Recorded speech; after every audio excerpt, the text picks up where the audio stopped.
from the city that never sleeps. 17 miles from Madison Square Garden, New York City. It's America at Night with Rich Valdez, America's favorite late-night talk program, featuring interesting guests from around the world and calls from across America. And now, here is your host, Rich Valdez.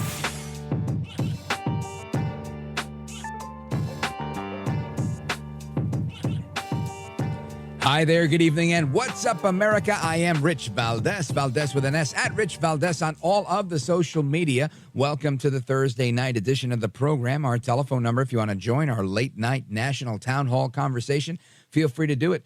833-482-5337, 833-4-Valdez.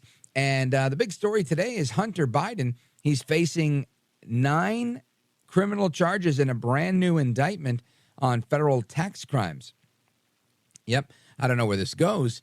You know, it's like Hunter Biden's that guy that gets indicted. He's kind of like Trump, right? Gets indicted, but they never get him on anything. And I think for Trump, it's because it's a witch hunt. They're looking for something that isn't there. And with Hunter Biden, they're trying to make it look like they're holding him accountable. But we all know something will happen somewhere where nothing happens. Anyway, Hunter Biden pled not guilty back in October on federal gun charges in U.S. District Court for Delaware. And now there's some new stuff. In California, of all places, there was 9 new charges of tax crimes, according to documents that were made public earlier today. On Truth Social, I saw a post by my buddy Rich Cementa announcing this, and it had a lot of traction on it. The indictment for Hunter Biden says that he failed to pay nearly $200,000 in income tax for 2019. Special counsel David Weiss has been using a federal grand jury in Los Angeles to gather evidence of possible criminal tax charges against Hunter Biden. A copy of the actual indictment is in the Fox News article that I'm perusing right now. Hunter Biden pled not guilty in October to those gun charges, and now after this years-long investigation, new charges. So we'll see how this goes. Apparently, the development came after an expected vote from House Republican leaders next week on a measure that would formally initiate an impeachment inquiry into President Biden over the ties to his son's business dealings. So is there a connection? Let's see. Earlier this week, the House Oversight Committee Chairman James Comer, he released a subpoenaed bank record showing an entry from Hunter Biden that made a direct monthly payment to Joe Biden. Comer attributed the indictment that came out earlier today to 2 brave IRS whistleblowers, Gary Shapley and Joseph Ziegler, saying this: the Department of Justice got caught in its attempt to give Hunter Biden an unprecedented sweetheart plea deal, Comer said. Every American should applaud these men for their courage to expose the truth. Yeah, I agree with that. I remember when those guys were blowing the whistle. Very important stuff indeed. Now, he went on to say that unless U.S. Attorney Weiss investigates everyone involved in the Biden's fraud schemes and influence peddling, it'll be clear that Biden's DOJ is actually protecting Hunter Biden and the big guy. Now, the White House has reportedly said that President Biden did nothing wrong and had no knowledge of his son's business dealings. House Republicans, meanwhile, they're warning that the younger Biden, Hunter, would move to they're going to move to hold him in contempt of Congress if he doesn't appear for a closed-door deposition on December 13th. I think Hunter said he's not interested in going. That's a few days away, so we'll see how that goes. Anyway, Hunter Biden's insisted that he would only testify in the House if it's a public hearing, because information from closed-door testimonies is selectively leaked and used to manipulate even history and the facts and to misinform the American public. That's Hunter Biden. So we shall see how that plays out. But seems like good old Hunter Biden has gotten himself into a little something. And I can't wait to see how this unfolds. 9 new charges. I think that's pretty exciting stuff, honestly, for me personally. Because this is one of those things I didn't think this was going to happen. And again, I don't know if it's happening, right? He could be indicted a million times. Doesn't mean he's going to get found guilty on anything. And I don't believe for a second that he's ever going to go to jail. No jail time at all. And I'm not really rooting for Hunter to go to jail. What I'd really love to see is for Hunter to appear before Congress under oath and maybe just spill the beans and say, you know what, I've had enough. The big guy was pressuring me. He did this. He's at fault. He's been taking money since day one. And, and really rat out Joe Biden while he's under oath. And then use that to crucify, figuratively speaking, of course, to crucify Biden's criminality in the court of public opinion, and try to really shed light on how corrupt things are in Washington. So that would be what I would like to see. I don't know if that actually ends up happening. Meanwhile, you've got Trump going through similar in court. The difference is Trump isn't getting sweetheart deals and being protected by the DOJ. He's being prosecuted by the DOJ, by local district attorneys and attorneys general in New York, and he can't catch a break. Right? It's just amazing how Trump can't catch a break. But he was in the courtroom today, and he stepped outside to make a couple of comments, reminding everybody about the weaponization that's coming from the Biden White House. And Trump's contention is that he's running for president, and because he's running for president, Joe Biden is using all of his law enforcement resources, i.e. the Department of Justice, the FBI, to take Trump out so that he's tied up having to fight court cases instead of running for office. Listen to this. The whole case is a fraud. What they've done is they've weaponized justice, and this is coming from the White House because I'm beating Biden by a lot. And this is coming right out of the White House. You know it, I know it, and they know it. So just to end this, the expert witness, one of the most highly respected people in the country for doing this kind of work, found absolutely no accounting fraud. This case should be ended. Also, the judge, as you know, was rebuked in that he was overturned by the appellate division of the New York State Supreme Court, which is a higher court, much higher court than where we are right now. The judge refused to acknowledge it. This case would be over because that was about 90% of the case having to do with statute of limitations. This case should be over. This case should have never been brought. This was a political witch hunt by an attorney general who's out of control and tried to get elected governor and failed. But this is a political witch hunt, and our country should be ashamed of what's going on. But we will probably go forward, and I'm sure nothing will have any bearing on what this judge does. It's a very sad day for our country because people are coming in. We can say this every day, and we are totally innocent. This is weaponization of justice. This is something that nobody's ever seen to this extent. It's called election interference.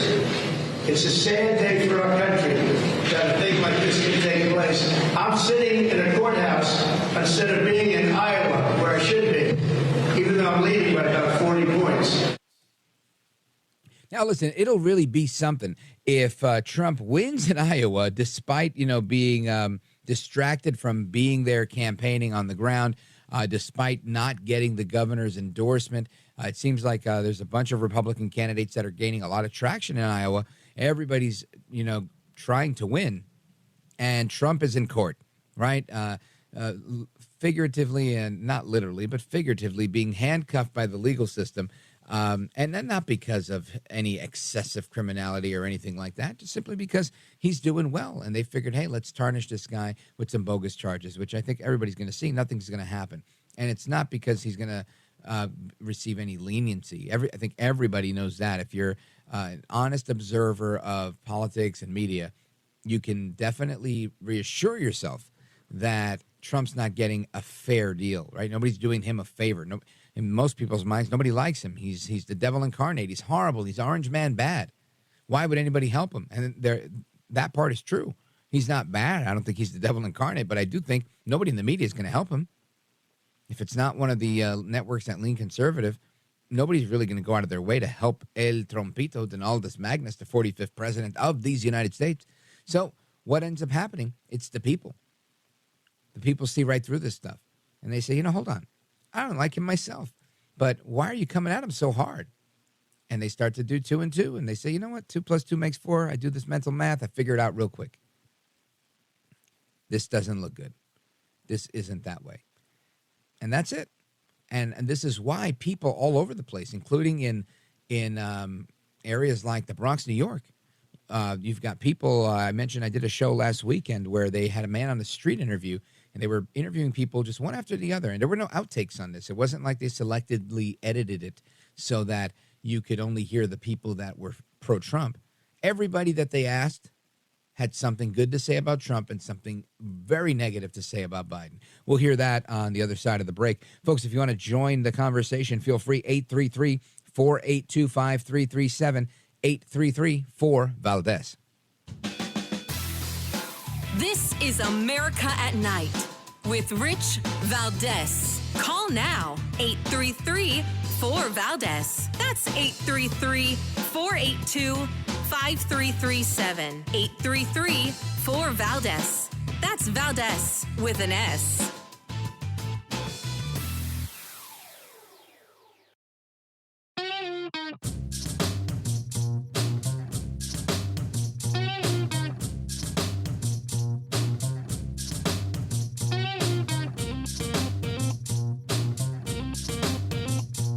America at Night with Rich Valdez.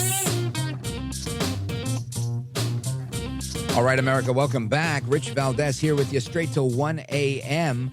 And if you want to join our conversation, it's 833-482-5337. And today is somewhat celebratory, somewhat somber. It is the first night of the Festival of Lights. Happy Hanukkah to all of our Jewish brethren and listeners. L'chaim, Mazel Tov. And, of course, today's also the 82nd anniversary of the Pearl Harbor attack. That happened on December 7th, 1941. And I've got a little clip of audio. Listen to this. Yesterday, December 7th, 1941, a date which will live in infamy. That is President Franklin Delano Roosevelt announcing the attack way back when on this wonderful medium called radio, right? And I love radio for that reason. It's a part of history in so many ways. So, of course, a big word of thanks, a debt of gratitude to all of those that gave their lives, all of those that served, of course, their families, and everybody in uniform today that continues to serve. I take my hat off to you and salute you, all veterans out there. Thank you for your service, and to everybody that gave the ultimate sacrifice, of course, Godspeed. And while it's Hanukkah and it's also the 82nd anniversary of the Pearl Harbor attack, there's also some news I wanted to share with you. And there's an article from about 3 weeks ago in the New York Times. And this article title, and I don't typically quote the New York Times, but I thought this was interesting. As black voters drift to Trump, Biden's allies say they have work to do. New York Times Siena College polling painted a worrisome picture of the president's standing with a crucial constituency, black voters. Democrat strategists warned that the erosion could threaten his reelection. And we mentioned it when it happened, but I don't think that it's changed much. Black voters seem more disconnected now from the Democrat Party than they have been in decades, very frustrated with what many see as an inaction on their political priorities and unhappy with President Biden, a candidate that they helped lift into the White House just 3 years ago. Now, the poll from the New York Times and Siena College found that 22% of black voters in 6 of the most important battleground states said they would support former President Trump in next year's election, and 71% of them said they would back Mr. Biden. Now, what's important here is that typically Democrats enjoy 80-90% of the Democrat vote from minorities. 71% is a big departure, and 22% is a lot of growth. With Hispanics, Trump is at like something like 29% in one of his polls, and that has got to be alarming to Democrats. Anyway, like I had mentioned to you a couple of times, and I wanted to play this audio last night, but we didn't get a chance to. I was on Newsmax over the weekend on a few different shows, actually. It was a very busy week for that. But one of the shows had this man on the street interview. John Tobacco and Cara Castronova were doing interviews in the Bronx, New York, of just people passing by and asking them what they thought about the economy and what they thought about Joe Biden. I want you to listen. This is so eye-opening. Check this out.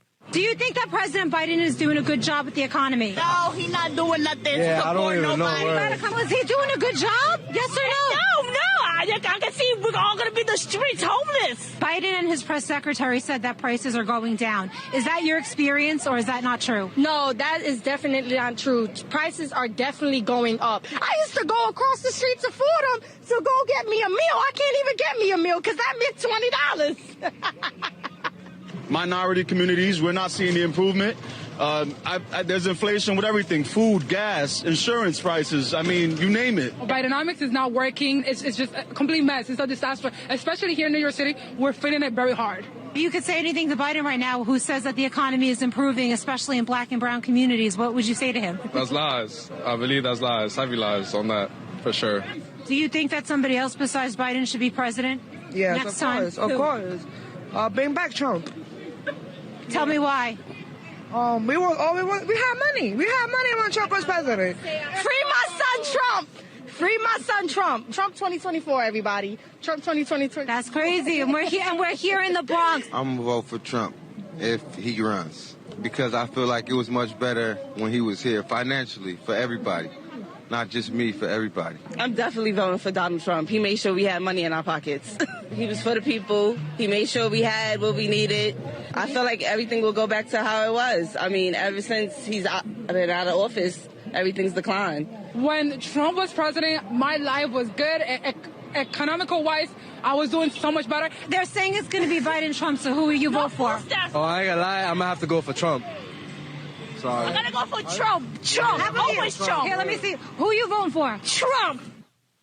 Oh, there you go. Now, these are, again, a bunch of African-American and Hispanic women and men that were interviewed on the street, and no rhyme or reason. I just happened to know because I was part of the analysis on this on TV. And I asked her, I said, well, how many people did you interview? Did you pick those out of the group? And she said, no, those were all the interviews. Every single person they interviewed. And that wasn't all of them. There was other ones. In one of them, they said, well, what do you think about whatever? The guy says, F Biden. They couldn't put that on TV. There's another one while they're asking him, what do you think? And before he says F Biden, the person that's in the background says something about, oh, Biden's got to go. Because they heard the question was about Bidenomics. So, I mean, again, that's the Bronx, New York, 87% Democrat district. And specifically speaking with people that were visibly black and brown. Why do I bring it up? Because if you're not winning in the Bronx and you've got people in the Bronx in a very urban area, a very Democrat area, saying, you know what, Bidenomics isn't working, Joe Biden's got to go, this isn't good for Democrats. So the question becomes, does Biden stick around? Does he remain the guy? Or does this drift in support for Biden continue giving Trump a leg up on this? Well, we're going to see how that happens. I have a feeling the Democrats are going to pull some sort of switcheroo, but we will continue that conversation later. Straight ahead, I want to talk about cancel culture and a few more things, so don't go anywhere. We're coming right back. It's America at Night with me, Rich Valdez. Don't go anywhere. We're coming right back.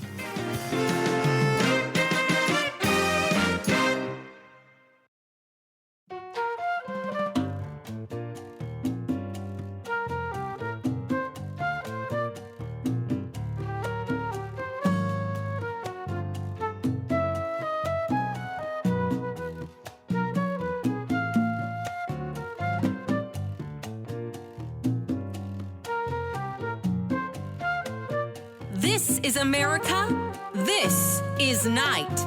This is Rich Valdez. All right, familia, welcome back, amigos. And I want to continue the discussion on what's going on Capitol Hill tonight. Of course, you're welcome to join our program. If you want to chime in online, feel free. If you want to give us a call, you know the number. You can do that as well.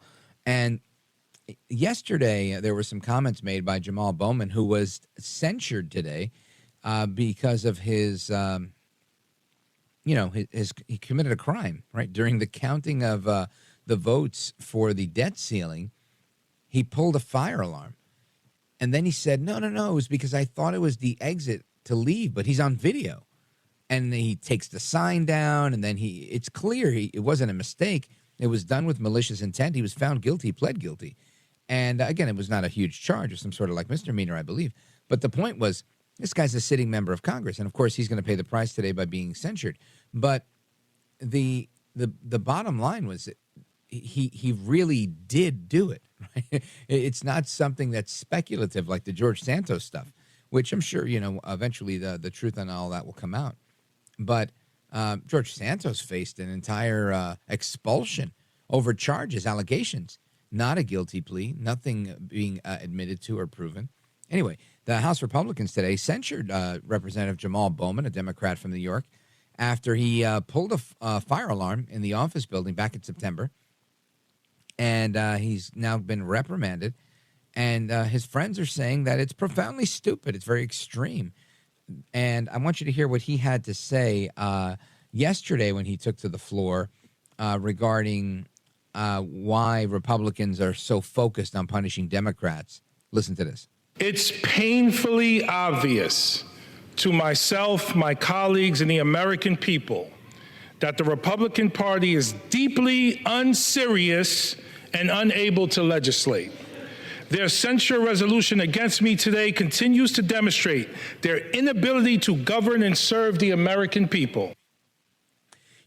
Again, just for the record, Jamal Bowman turned himself into the police and pled guilty to the charges that he was caught on video doing. So when you plead guilty to something and you turn yourself into the police, it's very, very difficult for anybody to come across the aisle one way or the other and say, oh, because the Republicans are doing. No, sir. This has nothing to do with the Republicans. This has everything to do with you tearing a sign down, then pulling a fire alarm, and then lying and saying, oh, I thought I was opening a door. Come on, bro. Come on. This is not a huge deal. This is a situation where the cover-up is worse than the crime. Right? He pulled a fire alarm. I know a lot of guys that did that when I was in high school. It was funny. This isn't what happened here, right? He pulled a fire alarm. It might have been funny had he not lied about it. But he decided to lie about it, and now it's this whole thing of I thought it was the door. I thought I was opening the door, insulting the intelligence of the Capitol Police, of the leadership in Congress, of every last American, every member of the media, just lying to their face, saying, look, I think you're stupid. That's what he's saying, right? In effect, he's saying, I think you're stupid. I think I'm better than you. I think I could lie and just go along with whatever lie I put out there, and you're just going to go with it. You're never going to call me out. Because I'm Jamal Bowman, I'm a Democrat, I'm a minority, and you don't mess with me in this media. And that's the God's honest truth. People don't. Nobody goes after minority Democrats. And if they do, it's always with kid gloves, just like with him. He goes, he lies, he gets in trouble, comes back, he lies some more, blames everything on Republicans, says he made a mistake when he was trying to get into the Capitol to vote. Listen to this. When I tried to exit a door that I usually go through, it didn't open, and due to confusion and rush to go vote, I pulled the fire alarm. I immediately took responsibility and accountability for my actions and pled guilty. Immediately. The legal process on this matter has played out. In no way did I obstruct official proceedings. The vote took place, and Democrats were able to ensure we avoided a government shutdown. Now, again, just for the record, this famous insurrection that they claim happened on January 6th that was interrupting official procedure, that also went on, right? Biden did get sworn in. No official proceedings were interrupted, or at least stopped in general, right? They might have emptied out the building. They had a little thing. Police gave a tour to the guy with the funny hat. We've seen all the videos, or at least the videos that have been released. So what's the difference here? How is this any different than anything? I know some people are going to say, come on, Rich, you can't really compare January 6th to Jamal Bowman pulling a fire alarm. No, you're right, I can't. I mean, obviously there was no shooting of Ashley Babbitt. There were not thousands of people, or at least hundreds of people, climbing scaffolding, breaking windows, and all that stuff. I saw that. Nothing to be proud of. Wasn't me, wasn't my kids. But does that mean that we all of a sudden absolve Mr. Bowman and enter him into the sainthood? Is that what we do? Of course not. We can't sit here and take a lecture from the guy that pulled the fire alarm. As if, I said I was sorry. I pled guilty. That's it. I'm great. No, sir. You're not great. You did what you were supposed to do. You did what everybody thought you were going to do. And would you have done it if you weren't caught on tape? That's the question I've got. Well, anyway, his boss, Hakeem Jeffries, the minority leader in the House of Representatives, he stepped up today to give his 2 cents as well. Listen to this. The House is set to censure one of your members for the 3rd time this year. Is it time to change the rules on privilege resolutions? Extreme MAGA Republicans continue to utilize. Hold on a second. Before Jeffries goes, just listen to the question, right? You've had 3 members censured this year so far. Instead of saying, can you do a better job reining in your people? Can you do a better job ensuring that members of Congress have the right level of decorum? No, the question was, should we make it harder to bring these censure votes, right? These privilege votes, should we make it more difficult? The media is absolutely insane. Even the questions they ask. So let's take that from the top one more time. The House is set to censure one of your members for the 3rd time this year. Is it time to change the rules on privilege resolutions? Extreme MAGA Republicans continue to utilize tactics. Now hold on a second. He says, is it time to revamp the way you're doing these privileged votes? And his answer, extreme MAGA Republicans, extreme MAGA Republicans. How do you take somebody seriously? Now, imagine if they asked me anything, right? What do you think about whatever? I can ask questions on this program all the time. I'm not even in Congress. I try to answer the question. Now, yes, sometimes the answer includes because the radical left, but I still answer the question. This guy, it just throws it in there, extreme MAGA Republicans, as if this is, should you revamp the way you hold privilege votes? No, extreme MAGA Republicans. Go ahead. Such as censuring Democratic members of Congress, burying their heads in the sand with respect to unlawful or unacceptable conduct by their own members, including but not limited to Marjorie Taylor Greene, and engaging in efforts to irresponsibly and illegitimately target President Joe Biden and his family. Why are extreme MAGA Republicans wasting so much time on these efforts to target Democratic members of Congress, target President Biden, target President Biden's family members? It's because the extreme MAGA Republicans have nothing to show for their narrow, fading, and decreasing majority. Nothing to show the American people. Again, Jeffries, this was very weak. Very, very weak. The extreme MAGA Republicans have nothing to show. I mean, if he's the one that's calling them extreme MAGA, right? So if he's saying MAGA, obviously that's Make America Great Again. That's the slogan for the Trump campaign. I would say, excuse me, Mr. Jeffries, do you not realize that Trump is ahead in every single poll and he doesn't even show up to debates? Does he have something to show? I think he's got plenty to show.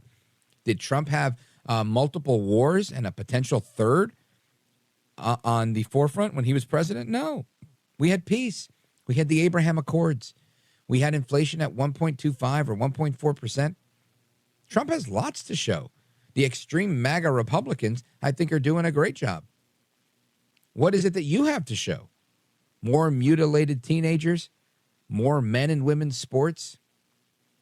More congressmen that are illegally pulling fire alarms? I mean, come on. This is weak and it's laughable. Anyway, I'm coming right back. Don't go anywhere. I'm Rich Valdez.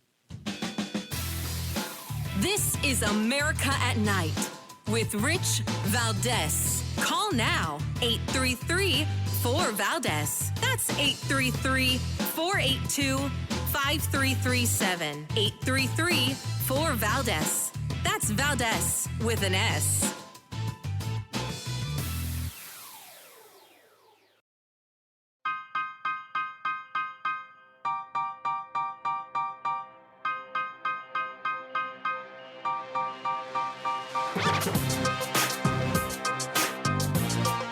By the way, your ratings are up. Congratulations, everybody. It's always nice to check. I like to see, even if they're friends, I like to see how are they doing. Are people listening, right? That's but right. You're doing great. America at Night with Rich Valdez. President, do you think there is any Democrat who could defeat Donald Trump other than you? Probably 50 of them. You do believe that there are? I'm not the only one to defeat him, but I will defeat him. All right, that's President Joe Biden being asked by a reporter saying, do you think you're the only Democrat that can beat Donald Trump? Now, again, I would pause right there and say, what reporter asks such a question, right? Think of when it was Trump, when Trump was the incumbent. Did anybody ever ask Trump, do you think there's any other Republicans that could beat Joe Biden? No, this is not a normal question to ask. I don't care how curious you are, especially our media is incredibly incurious. But why would they ask such a question? To me, it sounds like it's a planted question. It sounds like we want this to be out there. And when he says, I could think of 50 of them, this is part of the deal, right? Part of the deal to say, look, I'm only running. He said that 2 days ago or the day before last. He said, I'm only running because Trump is running. Meaning if Trump wasn't running, I'd be hanging out in Rehoboth Beach. So if Biden says now that 50 Democrats can beat Trump, what's the story there? To me, it seems like he's planning an alternative. And not because there's a massive plan that everybody's trying. No. This is called, the Democrats are telling him, Joe, you gotta go. You gotta go or we're going to put you in jail. You gotta go or we're going to tie you to Hunter. We're putting everybody in jail. Trust me, we'll do it. And that's now we got 9 indictments against Hunter. And I believe this is all political chess game from those inside the Democrat Party. They're saying, look, you're the incumbent. You have a good shot, but you don't have it anymore. You're just way too weak. You can't hold a commanding lead over anything, and it's not working out. We've got to do better if we're going to be able to maintain the White House. Otherwise, you're a sitting duck. And no, I got hairy legs. You don't understand. You ain't black, right? And he just comes up with his crazy things. And you combine that with the lowest rated debate in history. Without Trump, these debates, nobody watches them. Look, 4 million watching the debate. That's a big deal, right? That's less viewers than we have listeners on this program. On a regular day. Not good. Not good for the debates, not good for Biden. Let's go to the phones on this. Jeff in Nevada City, California, KNCO. Jeff, you're on with Rich Valdez. Go right ahead. Hello, Rich. Hey, this is the second, third time I've called. Listen, Welcome back. I'm throwing a heads up out there to all the American people. I believe they're going to try to throw Michelle Obama up there. And I just pray that people are not duped and fooled and deceived once again. Well, Jeff, I don't know. I can tell you, I think if Michelle Obama were to run for president, I think she would fare really, really well. The bigger issue is I just don't think Michelle Obama is going to run for president. These are people that, they came up in politics. They were making money. They had modest means, even though she was like upper middle class growing up or whatever. But these people are 100 millionaires now. I don't know that they want to go back into government. I think they want the power. They want to have that Soros kind of position where they go, hey, my senator friend, hey, my media friend, and, you're a former president. You have all the clout you need. You don't need to be back in the White House, right? I mean, for most intent and for most purpose, Obama has an incredible stronghold in the Biden White House. So there's no need to actually go there and put in all that grind that you need in order to win a campaign for president. To me, it makes all the sense in the world for them to stay on the outside. Now, it becomes more sensible to make that move if you have a guy like Biden that's looking like he's going to destroy the chance for your party to have any power. So then you have to figure out, all right, well, if I don't do this full time, how do I stay in the shadows and still get somebody elected? Well, that is the big question. And I don't know if that's going to happen, but I think it's a Democrats' dream come true to throw Michelle Obama in there. I just don't think it happens. We'll see how it goes, and I appreciate the call, and hopefully you'll call back again if it does happen, and you can remind me about tonight. Thanks for the call, my brother. Big shout out to KNCO, California. Folks are coming right back with the rest of your calls and more. Don't go anywhere. I'm Rich Valdez. This is America at Night with Rich Valdez. Call now, 833-4VALDEZ. That's 833-482-5337. 833-4VALDEZ. That's Valdez with an S.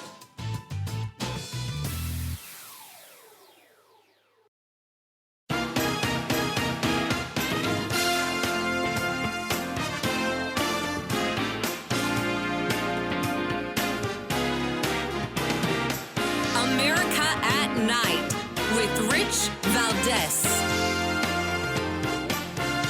All right, America, welcome back. We continue with your calls. Let's go to Roseburg, Oregon, KQEN. Check in with Raymond. Raymond, go right ahead. You're on with Rich Valdez. Quickly.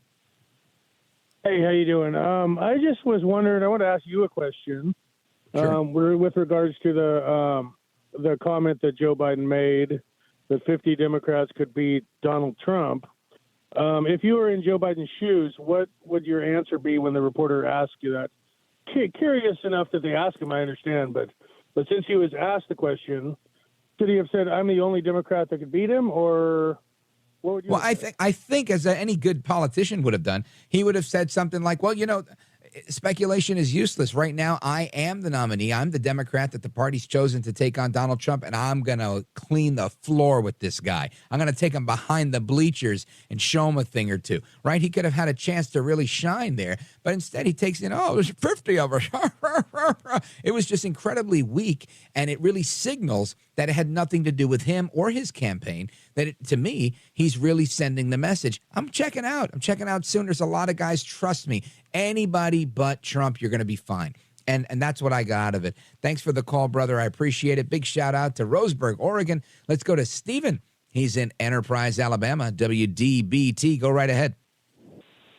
Yeah, I was wondering if you were aware of his Biden's latest gaffe/lie, where he said he was so good in high school sports that he had a choice between lacrosse and football, yet he was immediately fact-checked, and the high school that he went to did not even offer lacrosse or have lacrosse until 1993.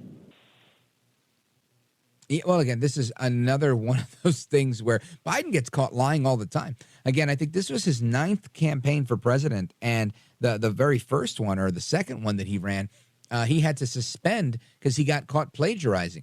Biden has been a serial liar. He's on record being a serial liar. Sam Donaldson from ABC News caught him out. There's file footage of it out there where he said, I graduated at the top of my class. I graduated on an academic scholarship, and I got 3 degrees. And it was all lies.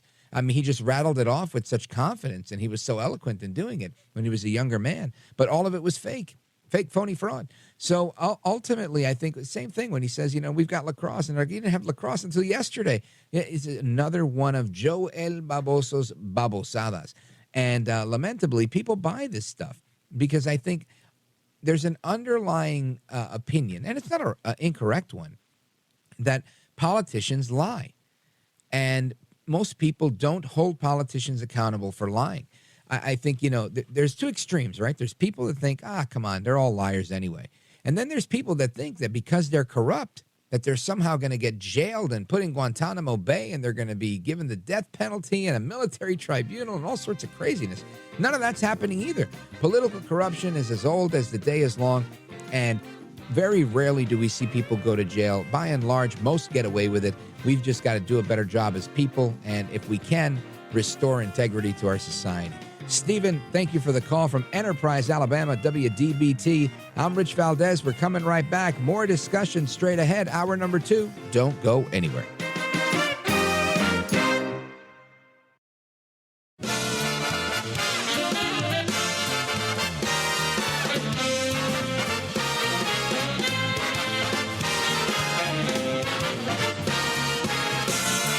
Live from the city that never sleeps.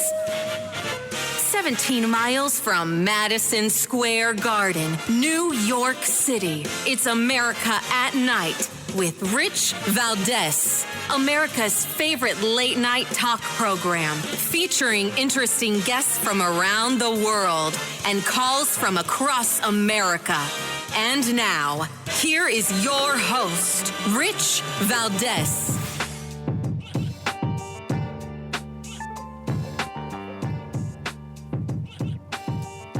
Hi there, good evening, and what's up, America? I am Rich Valdez, Valdez with an S, at Rich Valdez on all of the social media. Welcome to the second hour of the program. If you want to join our late night national town hall conversation, feel free to give us a call, 833-482-5337, 833-4Valdez. And earlier we talked about 9 new charges against Hunter Biden and a new indictment that came out of California.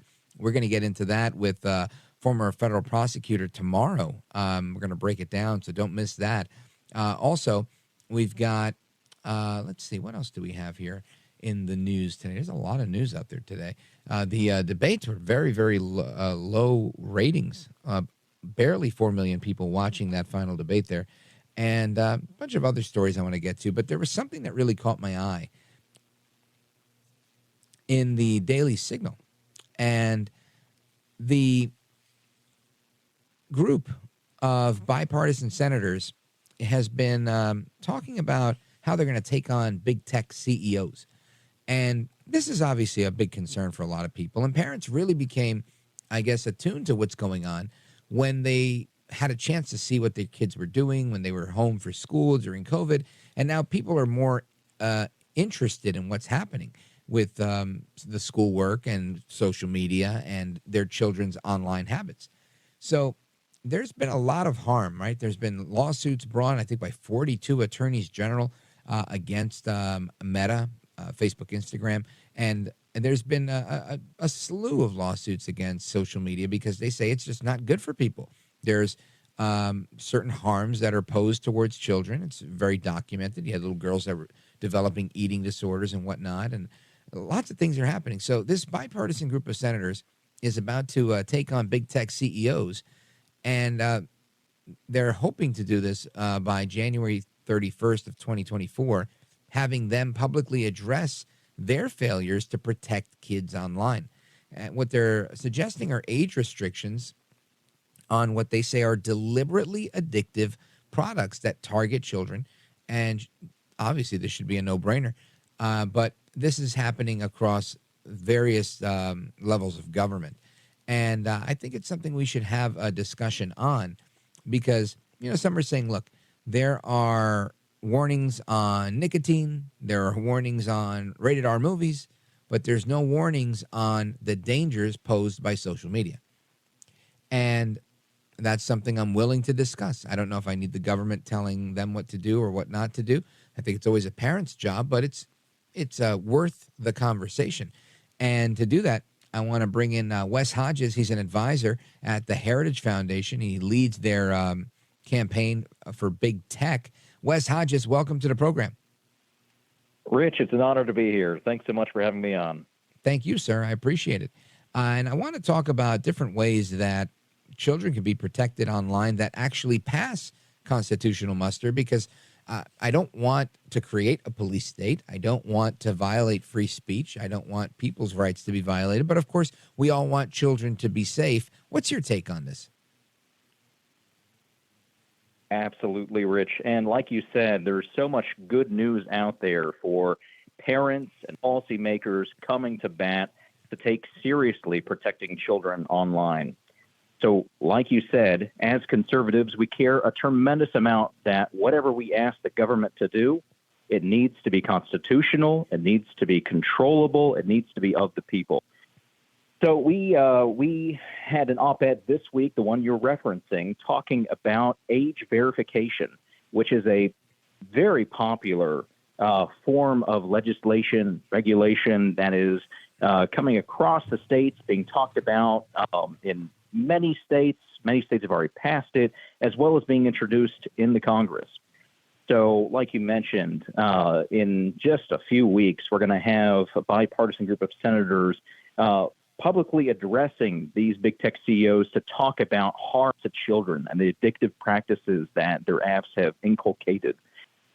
Age verification, technology, legislation, these sort of mandates, there's a way to thread this needle there that we're seeing experimented in state legislature that can pass constitutional muster and be a strong barrier to protect children from some of the worst things you'll find online. This is a sort of policy prescription that is one, like I said, has a very strong constitutional defense, but also has so many positive externalities to it. You'll find that one of them would be that there's a way of doing this that protects data. It's a very holistic practice. And you'll find that it enhances parental control, which is one of the factors that matters most to us. So happy to get more into this discussion, more into this details. Sure. Very excited about this topic.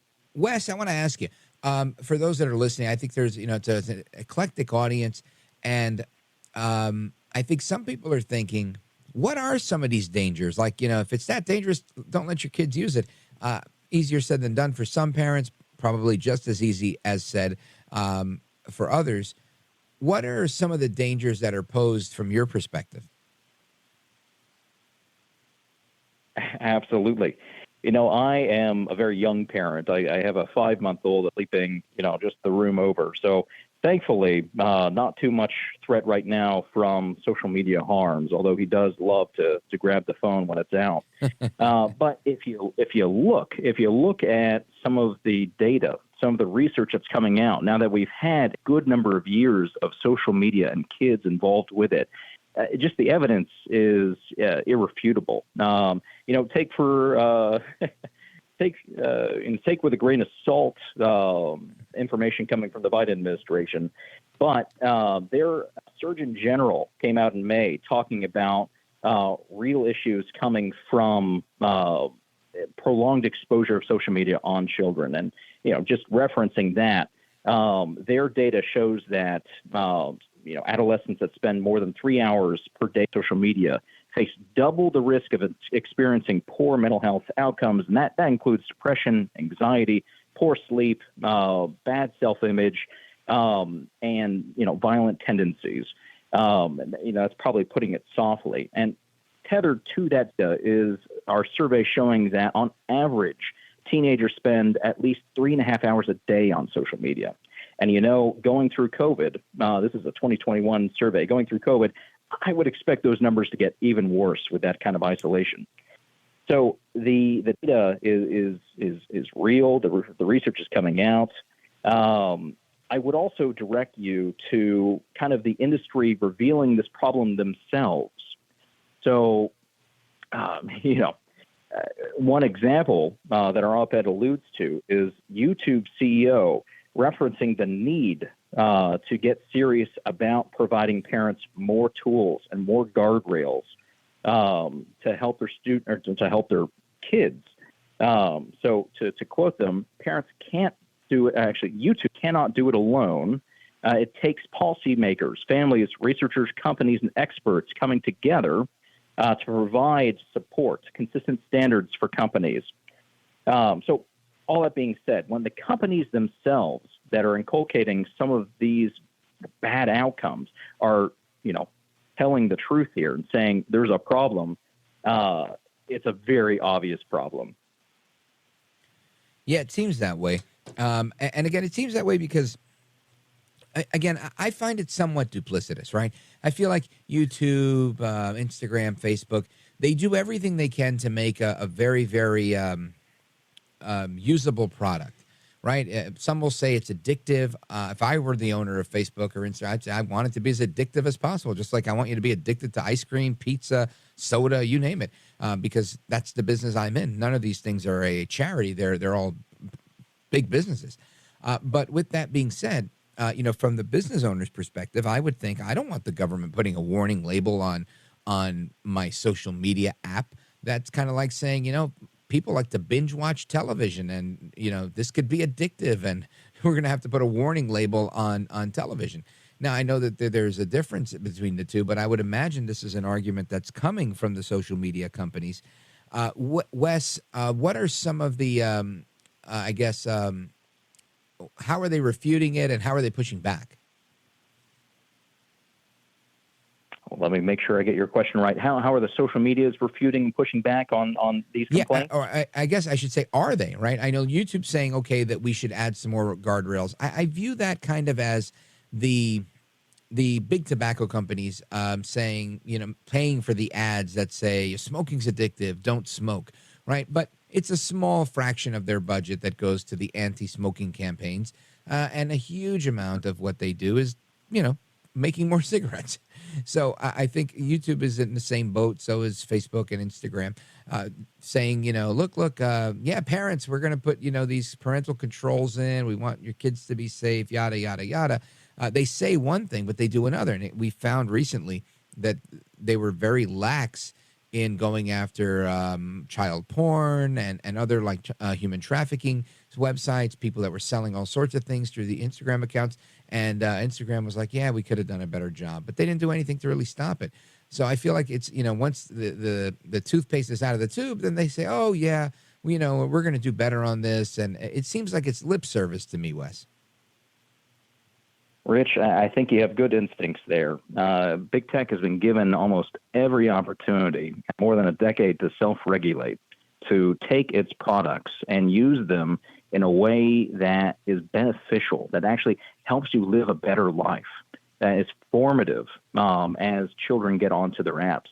And we just haven't seen evidence of that. Instead, like you say, we've seen them use it to just earlier and earlier addict our children onto into their advertising scheme, you name it. There's an old Greek myth about what happens when you get everything that you want. It's usually not the best outcome. So I think one of the things you were referring to in your statement there was this recent Wall Street Journal report talking about how so the study they did for months, investigating Instagram, setting up their own spoof accounts, simulating just like normal people, and finding out that if they were to, say, for example, follow something innocuous like gymnastics or child gymnastics, Instagram would start sending those accounts sexualized content with children and start advertising sexualized content, which is clearly against their terms. Now, this isn't the first time that Instagram has been confronted by this. Over the summer in June, the Wall Street Journal had a similar expose on this, and seemingly after that expose, like you said, Instagram said, "Oh, we're taking this very seriously, and we're going to make the reforms we need to make this, to assure our advertisers that there's no foul play here, that this is a safe place for children." And the study over the last several months have shown that isn't happening anytime soon. So, like you said, talk is talk. Let's look at the actions, and we haven't seen it happen voluntarily. Therefore, now we're looking at the states, like this op-ed that we're referring to, about actions taken by the government to be able to set the appropriate guardrails that pass constitutional muster, that have conservative bona fides to them, to help align their incentives to something that is good for children, or at least not harming children. Wes Hodges, hang on for 1 second. I want to take a quick pause right here and come right back to hear exactly what we can do that is constitutional and appropriate and works to protect kids while not infringing on anybody else's rights. Folks, we're on with Wesley Hodges. He's advisor for coalitions at the Heritage Foundation and is the lead for their big tech campaign. We're coming right back. Don't go anywhere. This is America at Night with Rich Valdez.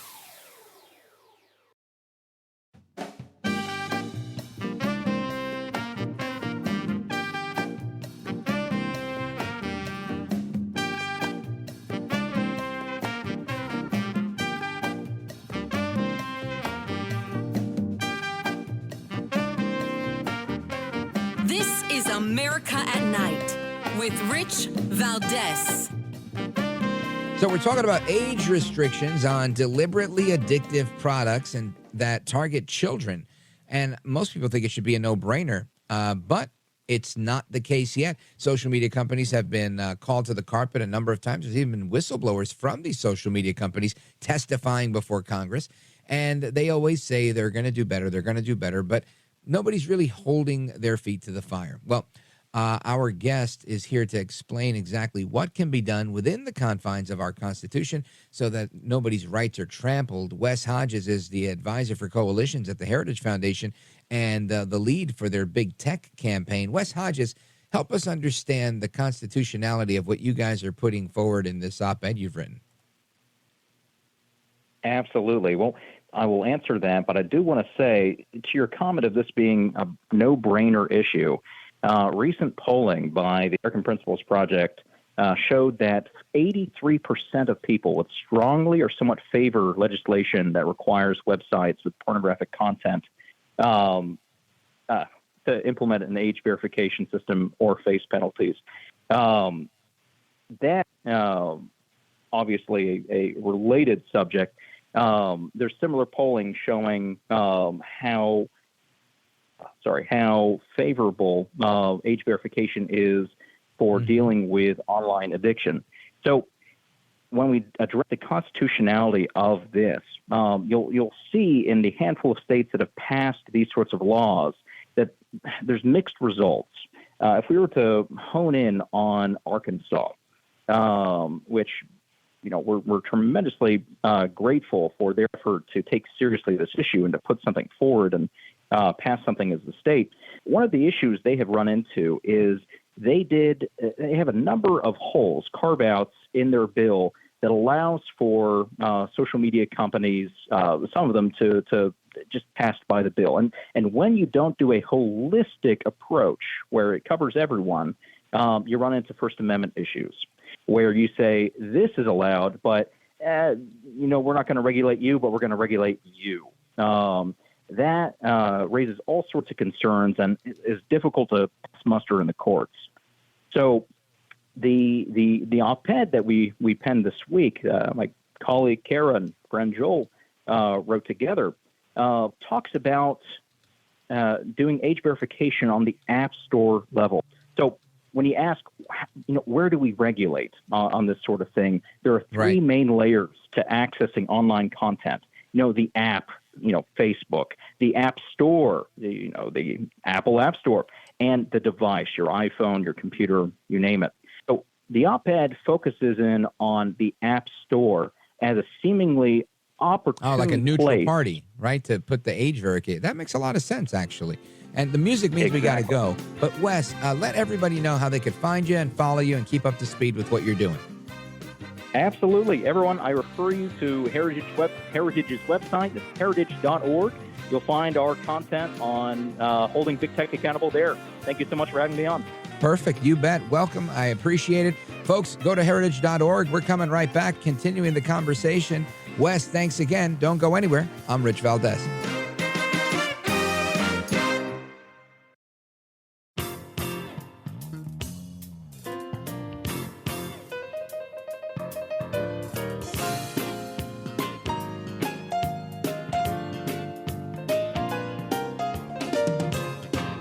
This is America at Night with Rich Valdez.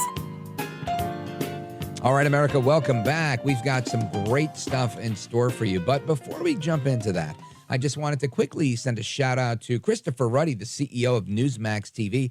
They recently launched Newsmax 2, a regular channel. Now they've changed their existing channel to a premium cable channel. Newsmax Plus, and that seems to be going extraordinarily well for them. And they just had their Christmas party at the United Nations, of all places. Nice place, the delegates' dining room. And I had the opportunity to go, had a great time. The DJ was terrific. The food and fare was fantastic, and lots of amazing hosts there. Everybody that you see on TV was there. It was a really, really good time. And I just wanted to say thanks for the hospitality. I bumped into my good friend, Bobby. Bobby was there. We enjoyed ourselves. It was great. It really was a good time. Big shout out to Lydia Sarani, my old studio mate from WABC back in the days, and just a lot of wonderful people. Too many for me to list, but many of our guests that you've heard on this program were there. And I just wanted to make sure I was on the record saying hello, goodbye, and thank you for that. And I also want a quick tidbit. I'll get to it a little bit more a little bit later. But every now and again during the commercials, I like to check the social media, right? Because we're always eliciting feedback. And there's always a good amount of feedback on here. But yesterday, for those of you that listen to the program regularly, I was mentioning how the Girl Scouts were making the case that whites are oppressive, right? That white people are oppressive towards people. And I was saying I happen to be what they call a person of color, right? And I've never felt oppressed by any white person in this country. And I just thought that was interesting. And I thought I spent a good amount of time in my monologue explaining how I think it's a farcical idea. But somebody somewhere that goes by at @PsyCoach2, the truth hurts on Twitter, this person thinks that I think otherwise. And he says, Rich Valdez, because whites are so oppressive every day, thousands of black and brown ASS people like you come to this country, I guess, to be oppressed. 2 words, go back. Cuba is waiting for you. Ungrateful bastard, assimilate or leave. So to this love note, I say, thank you, Mr. Truth Hurts. Number 1, you got the point all wrong. Number 2, I don't think whites are oppressive. I don't think we have an victim type of society. I think it's a Marxist idea.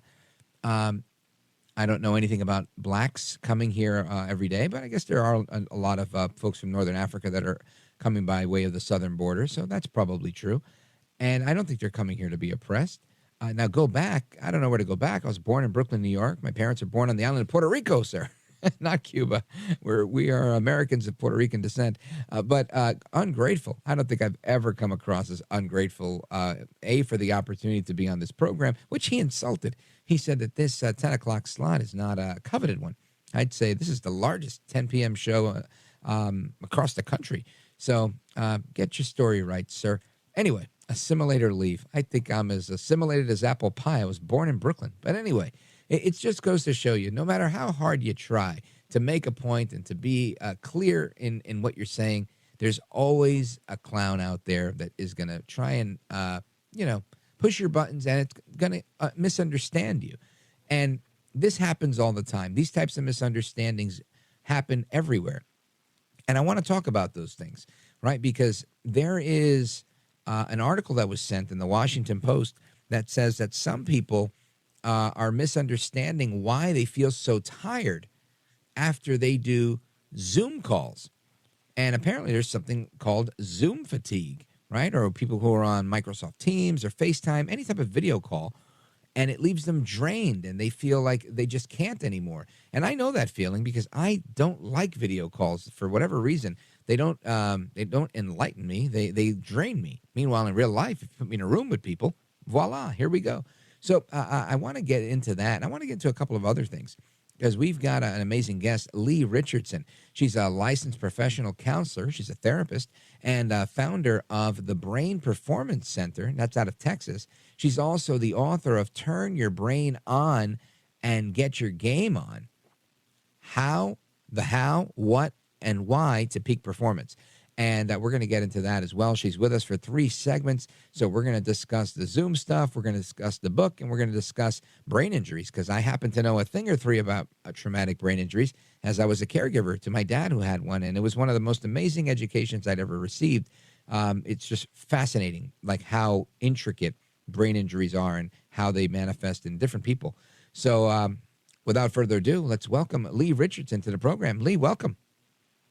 Well, thank you so much for having me at this fine hour. Thank you, Leigh. I appreciate that. It's very kind of you to say.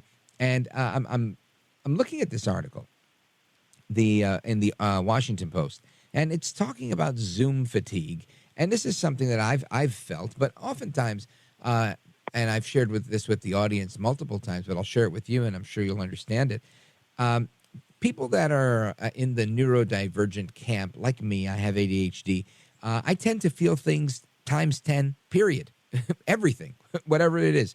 So I realize that it could be a me thing when I'm on a Zoom call and I'm halfway through and I'm fidgeting and I'm dying to get off. But then when it's over, it's like, whew, I'm tired. And I think to myself, why is that? Well, probably the ADHD. But this was kind of enlightening that it wasn't just me. I might feel it more than others. But this definitely is something that many people are feeling. Tell us about it. Well, it is. And, it was so interesting to me that during COVID, when we were going through this, Microsoft decided they couldn't figure out why all their employees were just so beat. They were just beat after all these Zoom meetings. So they decided to do their own little study, and they did what I do. You put the little cap on the head, and you I record 20 minutes of data, and then you go in and you analyze the brainwaves. And what they found, they did 2 sessions of this. They did round number 1, and it was a very small study. I think they had like 8 participants, and those guys went back to back Zoom meetings and did everything they normally do, different subjects. You got to flip from one subject to another. You got to transition. And what they found was it was amazing that when they let people take a break between the meetings and they gave that brain just a little bit of time to reset, that it really reduced that cumulative build, because there's a buildup of stress, as you go from, I'm sure as you go from one live interview to another, you don't have a break. And even those short breaks are so important. They make that transition from one meeting to another so much smoother. And what they found with those, when you go back into that next meeting, you're in a much more relaxed state. Right. And it makes a lot of sense to me. I do this for a living, right? So I'm kind of, it's like, I don't want to sound like a football player, but those guys are used to taking a beating on the gridiron, and I'm used to, broadcasting for multiple hours, but most people aren't. And I realized when I first started in radio, I remembered, them saying, we need more energy. And I was like, more energy? I'm exhausted. And it was like the second segment, 10 or 12 minutes in. And you'd have to develop some sort of stamina for that. So I totally get it when somebody who's not used to being on a call and being, quote unquote, on for 40 minutes, half hour, an hour, or doing back-to-back meetings or an 8-hour day like that, it's got to be exhausting for people. So they find this data and they say, okay, we figured it out. It's our product that, while it's revolutionary and saving the day for so many people to be able to work through video calls, what did they do? What was the proposed remedy? Well, the study that was done in Australia, they looked at the impact, and they looked at 35 subjects, and what they found was, these back-to-back meetings, they decrease your ability to engage and focus, because we're all good. Think about a meeting that you have in a conference room.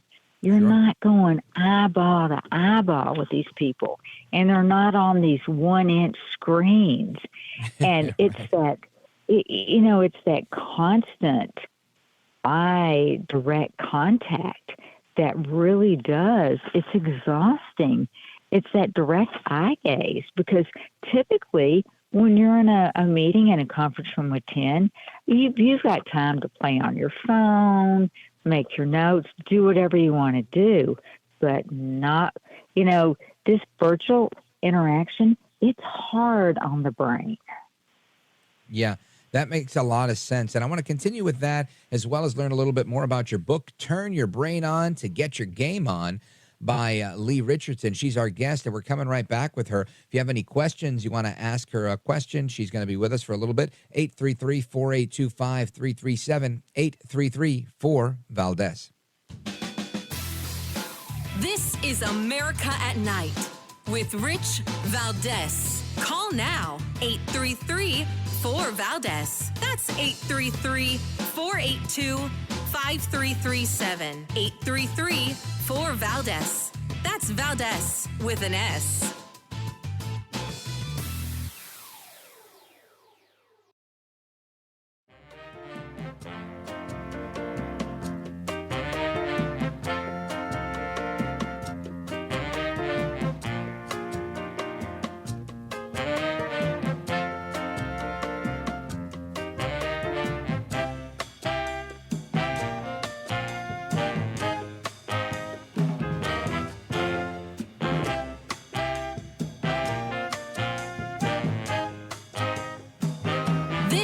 America at Night with Rich Valdez.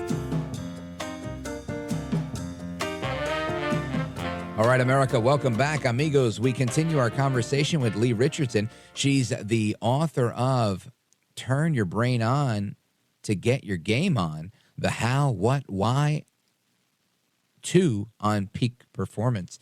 And she's a licensed professional counselor and the founder of the Brain Performance Center. And Leigh, as we were talking about how people get fatigued from Zoom, and there's so many things out there that people just don't understand about the brain, and that's your specialty, obviously. I wanted to talk a little bit about this book, right? Turning Your Brain On to Get Your Game On. What was the premise in that, and what was the impetus for writing the book? Well, the first thing that happens at the Brain Performance Center in Dallas is you do a consultation with Leigh Richardson, and to see if I'm going to tell you that I can help you with your challenges, I got to believe that. And I noticed somebody comes in for a consultation, and I'm like, wow, I hear some depression. And all of a sudden, oh, no. And the eyes hit the floor. There's no depression. Oh, okay. And I want to say, hey, man, it's okay to not be okay, because we all are in that spot at some time. Or I'll say, wow, I hear some anxiety, and I see those shoulders come up to those earlobes like, earrings. Oh, no, I'm not anxious. And it's okay to not be okay, but it's not okay if you don't do anything about it. And that's why I wrote the book, just to educate and say, because, when you hear the words depression and anxiety, we used to think, oh, mental health, retardation, mental health, there's so much bad stigma. It's not about mental health. This is my story, and I'm sticking to it. It's about brain health. The brain is an organ, just like the heart. If you think there's something wrong with your heart, how many days does it take you to call up a cardiologist? 1 or 2. If you get up in the morning and you think, man, I just can't do it. I can't go to work today. My team knows I get anxious. They're going to be giving me that stink eye. They're going to be wondering if I'm going to be able to perform. Or I'm so tired. I can't get up and drag myself to work. Because if you do that and you get there, nobody ever says, hey, you know what, thanks for showing up today. I know that was a lot of work. And it is a lot of work. I mean, if you have ADHD, if you're on the autistic spectrum, you got a neurodivergent brain. I intend to play that theory out to include anxiety and depression. I've looked at thousands of brains. You map them. A dysregulated brain can manifest in ADHD and autism and anxiety and depression and OCD. Addiction is a brain disease. It's all about what's going on in your brain. And the purpose of that book was, we talk about lifestyle choices. And let me tell you something. That's a hard one, man. You want to change my lifestyle choices? That's a hard one. But we've got to be aware of we're in control of what's going on in our brain. Our brain controls everything we do, we don't do, or how well we do it. Right. And Leigh Richardson, I want to pull that thread a little bit more about lifestyle choices and how the brain plays a role. We're going to take a quick pause. You're coming right back with Leigh Richardson. She's a licensed professional counselor. She's a therapist and the founder of the Brain Performance Center in Dallas, Texas, and the author of the book, Turn Your Brain On to Get Your Game On. Don't go anywhere. Coming right back. This is America at Night with Rich Valdez. Call now, 833-4-VALDEZ. That's 833-482-5337. 833-4-VALDEZ. That's Valdez with an S.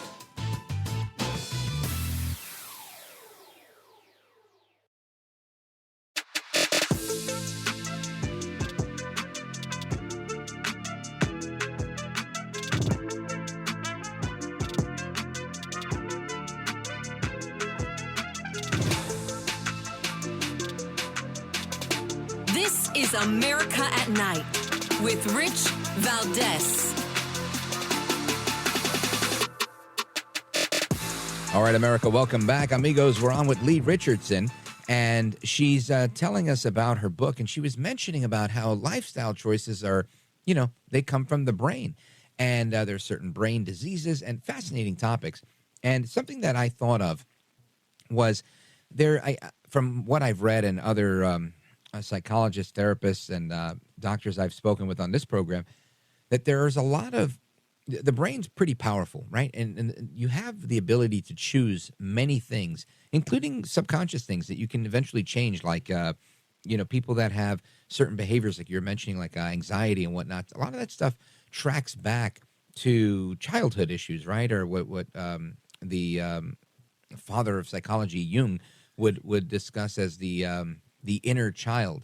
And what's your take on the lifestyle choices that the brain plays out with things like attachment, the different attachment styles and whatnot? Is that directly connected, Leigh? Well, it's so interesting because I look at the brain on two levels. You have the conscious level where you're very much aware of what you're thinking, and then you have the subconscious level where you're really not aware. And that's where trauma lives, and that's where there's a lot that resides there. And until you calm the brain down, you can't let it go. And it's once you can calm that brain down on a subconscious level, and this is a true fact. Every minute, your brain can take in 11 million bits of data. Research says between 40 and 126 you can hold on a conscious level. I think it's 40, but we don't have to do the math. Where does it all go? It goes to that subconscious. And that is where the brain can be so incredibly powerful. Everything you do, you don't do, how well you do it, right? It's all about how that brain's wiring and firing. Wiring and firing. Leigh Richardson, I want you to let everybody know how they can keep up to speed with the work that you're doing. If they want to learn more about the Brain Performance Center or your book, where do they go? Well, you can find us online. We've got that old-fashioned website, the Brain Performance Center, Facebook, Instagram, and LinkedIn, Leigh E. Richardson. Thanks so much for having me with you tonight. Oh, you bet. I hope you'll come back. There's so much to discuss. You're so knowledgeable. Thank you, Leigh Richardson. Folks, we're coming right back with your calls and more with Open Phone America. Don't go anywhere. I'm Rich Valdez.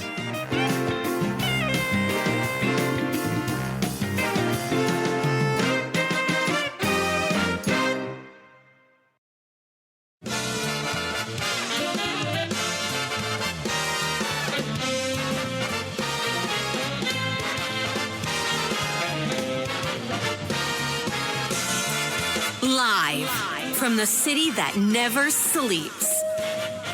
17 miles from Madison Square Garden, New York City. It's America at Night with Rich Valdez, America's favorite late night talk program, featuring interesting guests from around the world and calls from across America. And now, here is your host, Rich Valdez. Hi there, good evening, and what's up, America? I am Rich Valdez, Valdez with an S, at Rich Valdez on all of the social media. Welcome to hour number 3 of the program. Our telephone number, if you want to join us, the phone number is 833-4825-337, 833-4-VALDEZ. And, of course, this hour is known as Open Phone America, where you guys get to weigh in on any topic that's on your mind. Of course, the topics that we've discussed tonight, whether it was the brain that we talked about earlier, or we also talked about the importance of protecting kids from the evil, addictive Instagram and Facebook and YouTube and all of the other social media out there, big tech, and of course we talked about a number of topics at the top of the hour, in the first hour, regarding President Trump and Joe Biden and Hunter Biden, and Hunter's in a world of hurt right now, and I want to get into that a little bit. I also want to get into a little Trump, because Trump was in court today as well, and he had some comments, but his attorney, Alina Habba, she prefaced some of his statements with statements of her own. Listen to this. He still wants to take the stand, even though my advice is at this point, you should never take the stand with a gag order. But he is so firmly against what is happening in this court and so firmly for the old America that we know, not this America. Now, the latest appeal from President Trump might be something that ends up in the Supreme Court. And that's according to some analysis in the Washington Post.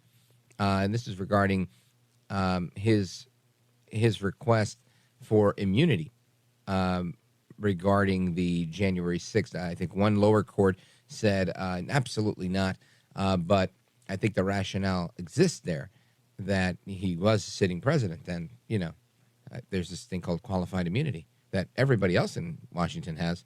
I don't see why the commander-in-chief wouldn't have it. Just makes all the sense in the world that he would.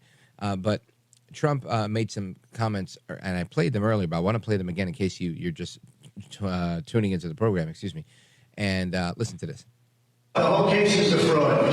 What they've done is they've weaponized justice, and this is coming from the White House, because I'm beating Biden by a lot, and this is coming right out of the White House. You know it, I know it, and they know it. So just to end this, the expert witness, one of the most highly respected people in the country for doing this kind of work, found absolutely no accounting fraud. This case should be ended. Also, the judge, as you know, was rebuked in that he was overturned by the appellate division of the New York State Supreme Court, which is a higher court, much higher court than where we are right now. The judge refused to acknowledge it. This case would be over, because that was about 90% of the case, having to do with statute of limitations. This case should be over. This case should have never been brought. This was a political witch hunt by an attorney general who's out of control and tried to get elected governor and failed. But this is a political witch hunt, and our country should be ashamed of what's going on. But we will probably go forward, and I'm sure nothing will have any bearing on what this judge does. It's a very sad day for our country, because people are coming in, we can say this every day, and we are totally innocent. This is weaponization of justice. This is something that nobody's ever seen to this extent. It's called election interference. It's a sad day for our country that a thing like this can take place. I'm sitting in a courthouse instead of being in Iowa, where I should be, even though I'm leading by about 40 points. Now, Trump is talking about being on the campaign trail instead of being tied up in court, having to spend his resources in defense of himself rather than spending money to promote his presidential campaign. And, of course, I think he's got a solid point there. The bigger point is that on the other case, the January 6th case that I was talking about, he filed his notice that he's going to appeal a current ruling from a D.C. judge that says that he has no immunity from being charged with federal crimes because of what he, in his efforts to try and correct the record, right? In 2020, he felt the election was improper, and he tried to correct the record. And somehow this is now turned into a RICO case in Georgia. And you've got a number of cases in various jurisdictions. And this particular judge in the District of Columbia says, no, you're not immune. However, he's making his case. And the motion is probably one of the most potentially consequential parts of his defense, according to the piece in the Washington Post, is that he's saying that they're going to need the Supreme Court to handle this appeal because it's going to have a huge impact on whether Trump, who's running again for president, goes on trial before voters go to the polls in 2024 or ever. And it's a solid point. I think another point is that he legitimately was president, and I think it's a solid defense. He's not making anything up. He was president. He was dissatisfied with the election. He said, I think this election was crooked. I want it looked at. You, Brad Raffensperger, or whatever the guy's name is, I want you to go and find me the votes that were missing. And he did this, and they're saying that's a crime. I don't see it being a crime, especially when you're a candidate in the race. And they're saying that he's not immune from prosecution because of the fact that he was president, or even Mark Meadows, who made some phone calls on behalf saying, hey, look, what's going on? We're trying to figure out what's happening. Let's make this thing work. They're saying that this is coercion. And I guess, look, one man's coercion is another man's conversation. But the reality is we have to come up with a place, right? We have to land on something somewhere so that we realize what is what. Are we going to forever say that something is coercion? I mean, when you have these slippery slopes, it gets very sloppy. Very, very sloppy. So that's what's happening with Trump on the legal front. Let me see. There was one more, I think, from this that I wanted to share with you because which one was it? Georgia. Anyway, as it comes, I'll bring it up. But we're going to discuss that. I also wanted to get into a few other things tonight. There's obviously Hunter Biden. I'm going to get to that next. And there was another one. Well, don't worry. You stick around and I'll tell you what it is coming up in a moment. If you want to join the conversation, the phone lines are available for you. 833-482-5337. I'm going to get to calls in the next segment. 833-4-VALDEZ. This is America at Night with Rich Valdez. Call now, 833-4-VALDEZ. That's 833-482-5337. 833-4-VALDEZ. That's Valdez with an S.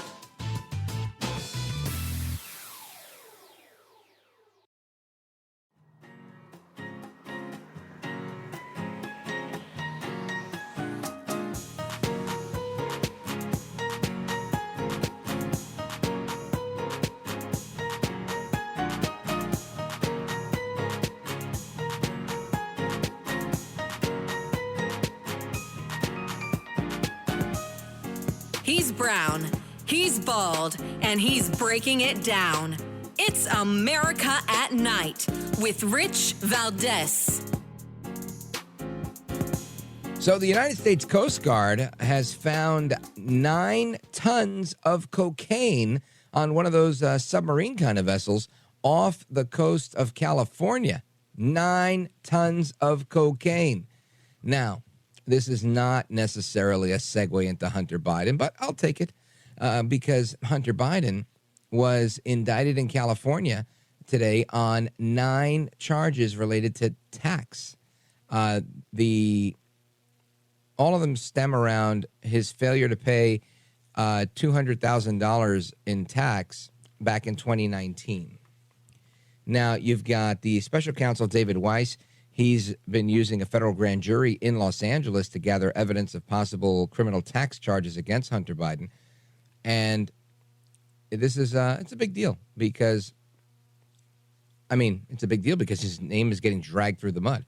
And it's not a good look for Joe Biden when you've got Republicans every 5 minutes saying the Biden crime family, Biden's corrupt, Biden's this and Biden's that. And then all of a sudden, Biden's inside man is now bringing 9 more indictments against, or 1 more indictment with 9 counts against Hunter Biden for more tax fraud.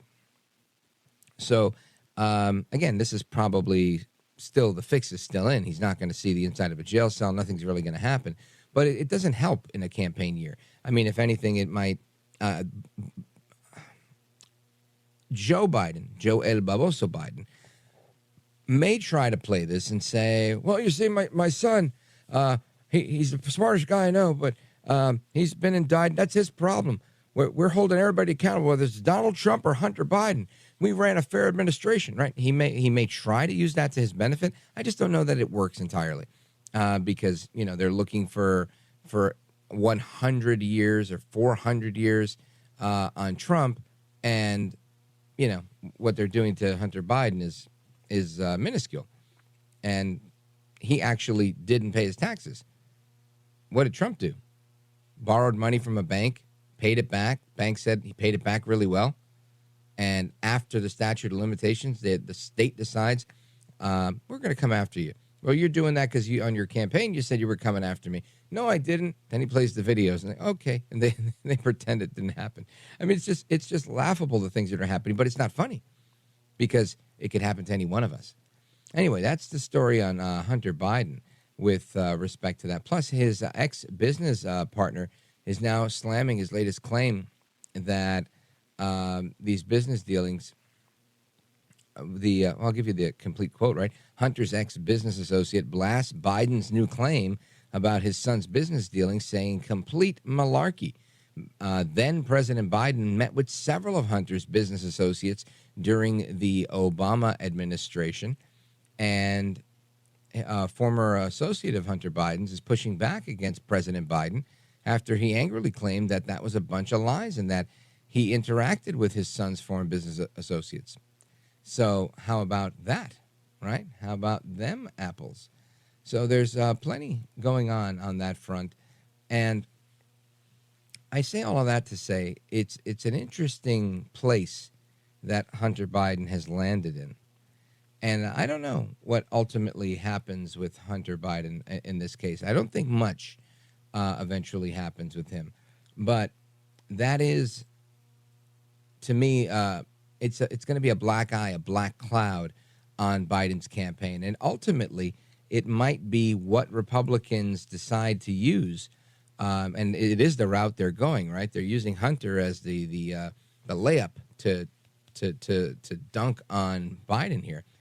And Republicans today unveiled the resolution to authorize a Biden impeachment inquiry. Multiple House leaders said the chamber was expected to vote on the resolution next week, and Republicans are confident they have the votes to approve the measure. And this is a significant move forward because they and the I just said I had a critic earlier saying I have too many ums. You're probably right. I probably do have too many ums, but now I'm going to have a few more just for you. And the resolution was introduced by Representative Kelly Armstrong from North Dakota, and formalizing this would eventually go to the Judiciary Committee and Ways and Means, and they'll continue from there in with regard to the probe into the entire Biden family. Other House leaders have said the chamber is expected to vote on the resolution next week, scheduled to go before the House Rules Committee Tuesday morning. And don't forget, Hunter Biden's been invited to testify, and he's kind of just said, no thanks, not interested, not doing it. He doesn't want to do it. He says he'll do it publicly, but he doesn't want to do a closed-door deposition because he feels they're going to leak the information. And he's right. They're gonna get recordings of him under oath, and they're going to get him just like they got Bill Clinton. And that's why he's saying no. And he wants to do it publicly, and I'm presuming he probably wants to do it publicly and not under oath. So we'll see how that turns out. But that's what Republicans are doing. Let's get your reactions to this stuff right here. Let's see. What do we got here? All right. Pittsburgh, Pennsylvania, Gainesville, Georgia, Wilmington, Delaware, Chicago, Illinois. Who else we got here? Who's talking about? I just wanted to make sure I'm on the right track here. Let's go to Doc, Wilmington, Delaware, since we're talking about Hunter. Go right ahead. Hunter and President Trump, my esteemed friend, Rich Valdez. Rich, I want to run two things past you, and I want to get your opinion on my opinion. I think this whole thing on both sides of the aisle is a question of timing. Number one, can the Republicans do enough damage to get enough goods on Hunter Biden to impact the election before the election? Okay, or is it all going to be kept under wraps? Number two, does the Supreme Court throw everything out, as Professor Alan Dershowitz has said, and I agree? Will the Supreme Court throw everything out before the election, during the election, or as the election is going on? So both sides, I see it as a question, major way of timing. I want your thoughts, sir. Yeah, I don't have a crystal ball. I do agree. I think if this gets to the Supreme Court, John Roberts is an expert at trying to split the baby. But even if he tried to split the baby one way or another, like maybe punting or something like that, we don't want to take this one, but we'll take that one. We'll decide on this. I think ultimately there isn't a lot of wiggle room for him. He's going to have to take something and say, this is bogus, and we're not doing it. I'm sure he doesn't want to be that guy, and he's going to say, look, I can't be that guy. I can't be the judge or the chief justice that says we're not doing it, and we're not going to have accountability for people that bring crimes. Maybe he will, but he just strikes me as he didn't do it in 2020. I doubt he's going to do it now. I figure he's going to come up with something, some way, somehow to kind of get around that. But we're going to see. I don't think that they have much more room. We're not in the throes of a pandemic anymore. People are paying attention. If you're listening to the show in the 10 o'clock hour, there are people in New York City that are extremely dissatisfied with Biden that are like, bring back Trump. I think when you have that type of momentum, and again, presuming that the momentum today on December 8th is the same as it's going to be in 11 months from now in the 2024 election, then it's a good situation for Trump. The question is, does that remain? So I think there's a lot of variables with respect to that. Now, Doc, something that I wanted to share with you was the anniversary of Delaware ratifying the Constitution. That's today, in addition to yes, sir. The anniversary of Pearl Harbor. So congratulations to you and everybody in WDEL country for being great patriots, Doc. Thank you, sir. Appreciate it. You bet. Thanks for the call. I appreciate it. Great questions as usual. And we're going to continue with your calls and more straight ahead. Like I said, we've got calls from Idaho, Chicago, Gainesville, Georgia, Pittsburgh, Pennsylvania, Champaign, Illinois, and we're going to get to those momentarily. Of course, I want to remind you, if you missed any of the interviews that we did on the show today, yesterday, last week, last year, you can go straight to Rich Valdez, AmericaAtNight.com, Rich Valdez, AmericaAtNight.com, and you can download the show, you can stream the show, you can even subscribe to the podcast for free, where you could listen on your podcast and get a notification whenever there's a brand new episode, which is either my short commentary, This is America with Rich Valdez, or the podcast of this radio show, which is, again, absolutely free. Rich Valdez, AmericaAtNight.com. Check out the website and subscribe. Folks, we're coming right back with the rest of your calls. Don't go anywhere.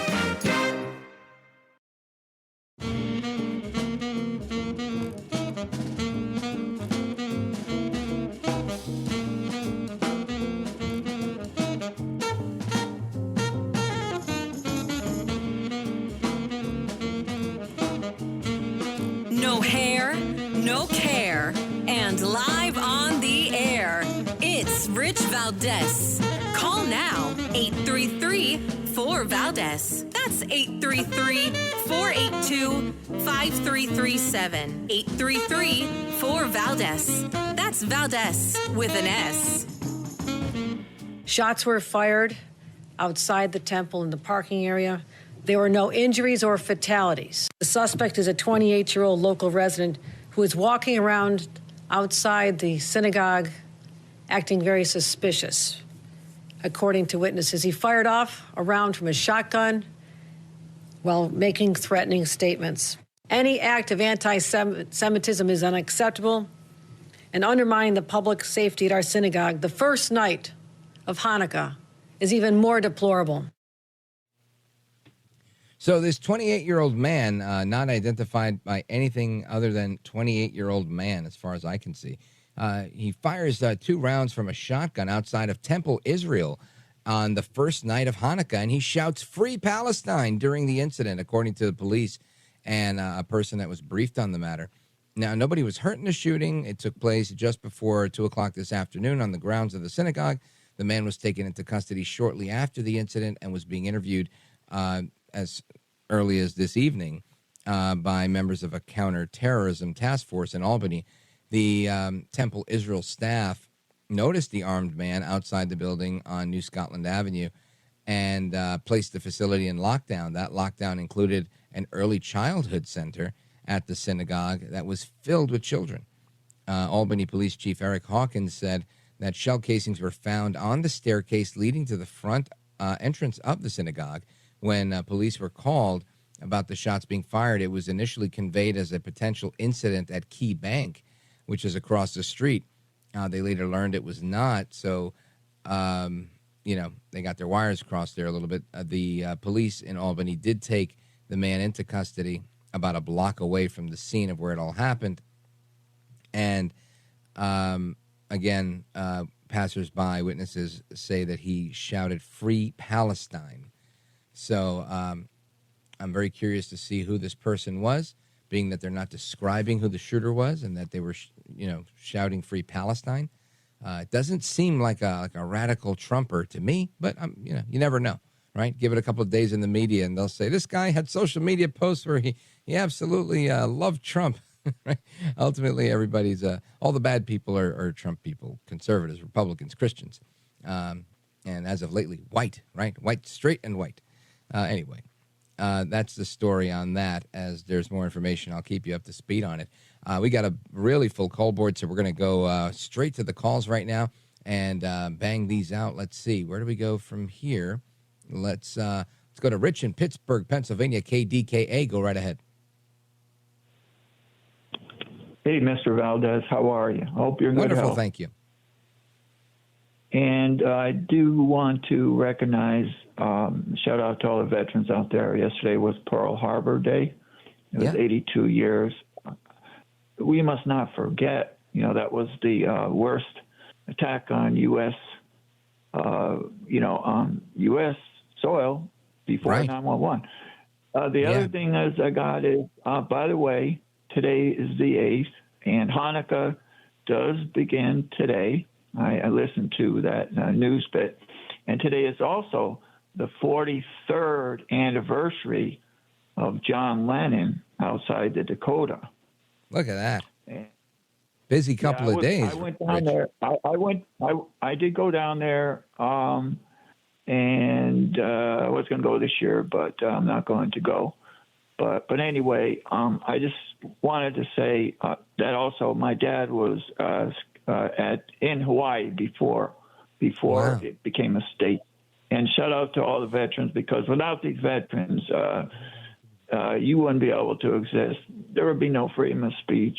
Amen to that, Rich. You're 100% right. Without veterans, we're dead in the water. Thank your dad for his service. Thanks to the service of everybody that served. And it was one of the first things we did opening the program tonight was play a clip of FDR announcing the attack and, of course, acknowledging the 82nd anniversary of Pearl Harbor.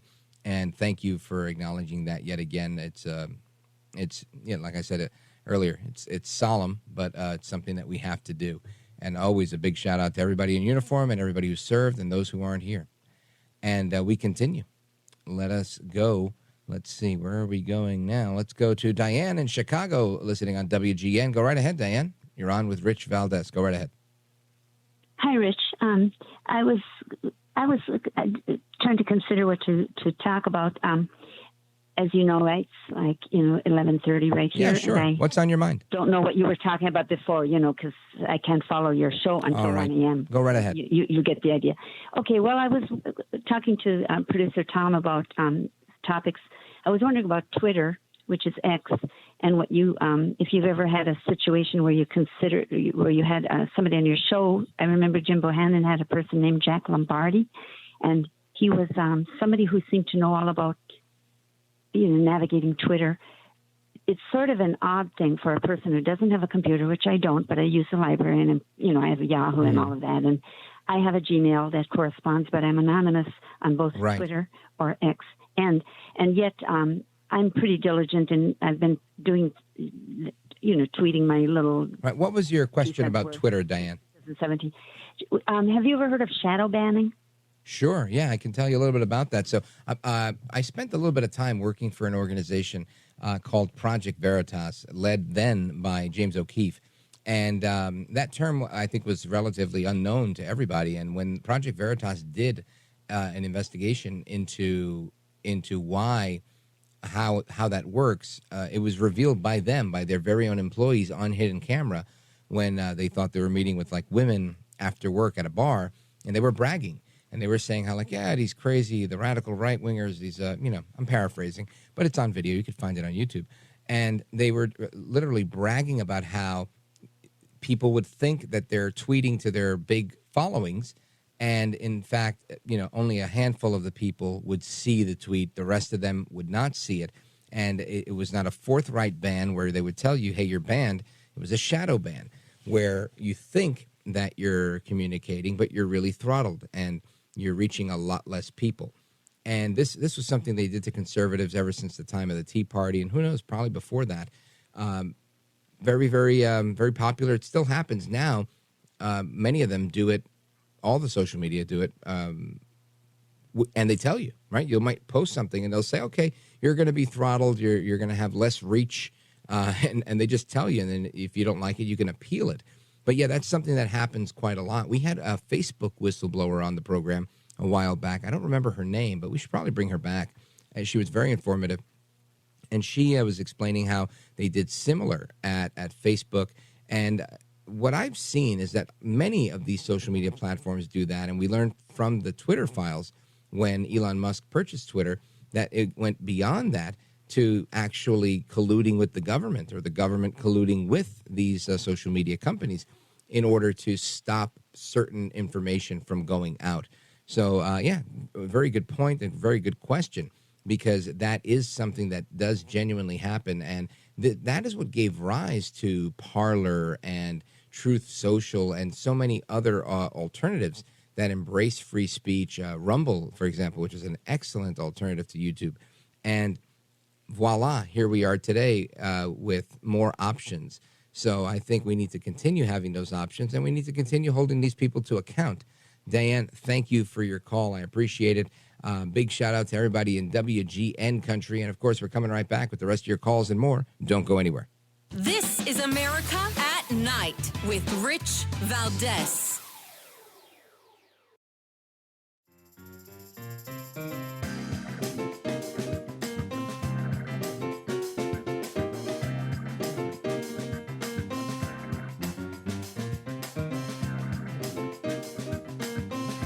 America at Night with Rich Valdez.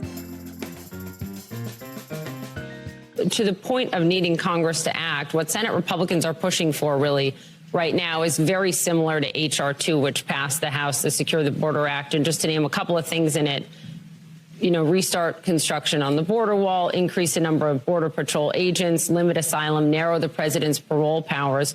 Why is that unpalatable to the administration? I would say two things. One, we've presented proposals that address the situation, that provide real practical solutions, and also do not do violence to our fundamental values. All right. That's Alejandro Mayorkas, the soon-to-be, hopefully, impeached Homeland Security Secretary. He says that we've got to do this, we've got to do that, bad. I don't believe a word this guy says. He's never done anything. They've done nothing but make something worse and worse and worse and put lots of human lives in peril every single day. Let's go to Jim, Chicago, WGN. Jim, go right ahead. Hey, Rich. I have two comments about doors, DOORS, doors. I don't know how many people, but how many people do you know would leave their doors open before they go on Christmas vacation? Right, and nobody. That's just an analogy. Right. That's an analogy for what Capitol Hill, hopefully they could come to an agreement before for the border crisis. And the other thing about doors is Jamal Bowman not even using the doors, he was trying to get out. That's intent. Yeah, that's funny. I think you're right. And listen, you make a lot of sense there. Congress wants to, in effect, it's almost like they want to file an insurance claim, right? That's the only way I would see somebody saying, yeah, look, let's go on vacation. Leave the car running in the driveway. Leave the back door and the front door open. Hopefully when we come back, we've got nothing. We could file a big claim and then we could move on. It seems like fraud. And that's exactly what these guys seem like. The guys in Congress that are just not willing to take on the problem. And again, it's not a problem. It's a full-blown crisis. You know, the UN, I was at the UN today, interestingly. The UN says that this is the most dangerous border crossing in America, in the world. People are dying like crazy. You've got rape, drugs, kidnapping, human smuggling. All of this is happening at our border.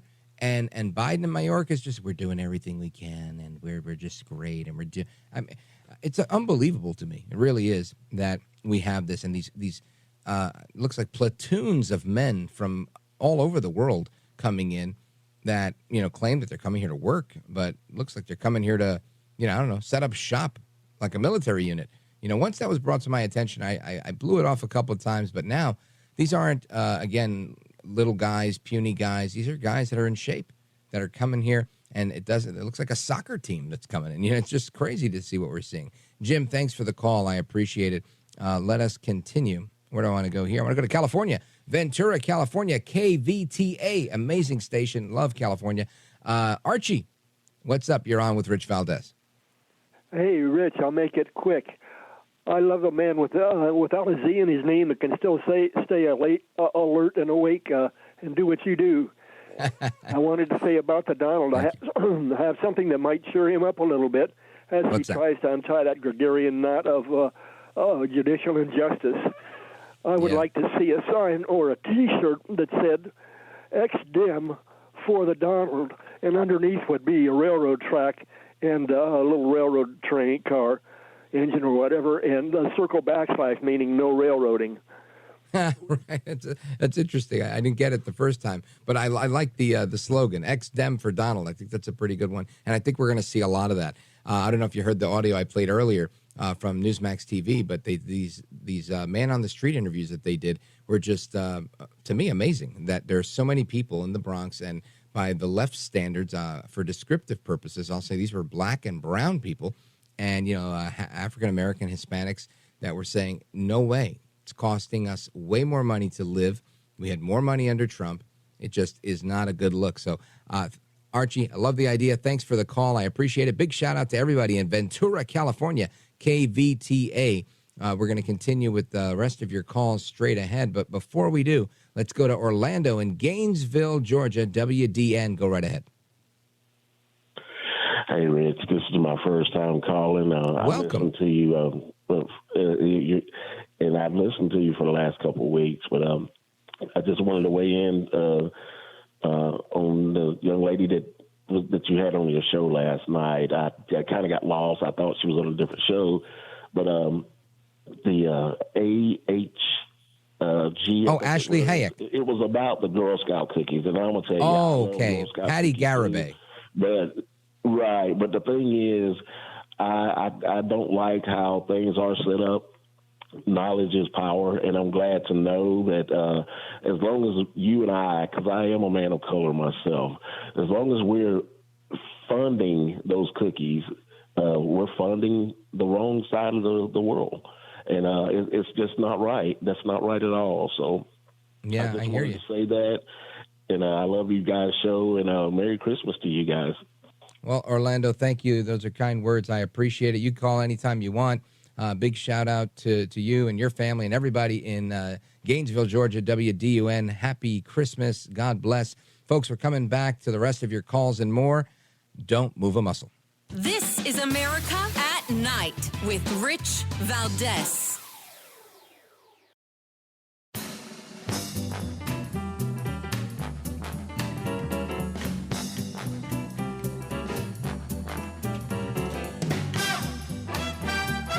America at Night with Rich Valdez. All right, America, welcome back. It's the speed round. Let's go very quickly to Brad in Champaign, Illinois, WSOY. Brad, go right ahead. Hi, Rich. Yeah, I know I don't have much time. So concerning Hunter Biden, some people might have forgotten that his lawyers, tried to get a sweetheart deal and fell through with the judge, and the judge wasn't having none of it. So she sent it back to DOJ. DOJ got handed a hot potato, and they decided to make lemonade out of lemons. I'll tell you how. They're using him as a scapegoat because they could say now, it's not a two-tiered justice system. See, we're going after Trump. We're going after Biden just as much as Trump. But that's not the case. You and I both know he'll never do it. Hot second in jail. You're right. He won't see the inside of a jail cell. They're just doing this, I think, to exactly do that, to say, hey, look, we're going after Hunter. We're going after Trump. We're going after everybody. This is the fairest administration in history. Brad, I think you're onto something.